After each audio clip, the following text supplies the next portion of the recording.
кеше Курцтар отбасы деген мультфильмді көзім шалып қалды. Бірден не туралы екенін айта кетейін. Ергежейлілер отбасы таудың басында тұрады. Ер адам, анасы және әйелі 4-5 баласы бар. Айтқым келгені, сол ер адам сол үңгірдің ішінде ғана қараңғы жерде тұрады, балаларын ешқайда шығармайды, шығуға болмайды дейді, жарықты көруге болмайды, күн сәулесін көруге болмайды сендер, тек осы жерде ғана тұрыңдар дейді, сөйтіп асырайды болды. Біз ешнәрсе жаңалықты көрмеу арқылы, үйрену арқылы, сол арқылы ғана өмір сүріп жатырмызды балаларын солай үйретеді.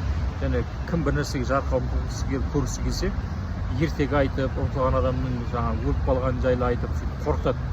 Сөйтіп сондай неде ұстайды отбасын. Бұл менің ойымша бір мемлекетке ұқсайды. Бір мемлекеттің басшылары халқын солай бір жаңашылдыққа үйреткісі келмей, тек қана бір деңгейде ғана ұстағысы келеді қараңғылықта. Қай мемлекет деп ойлайсыздар?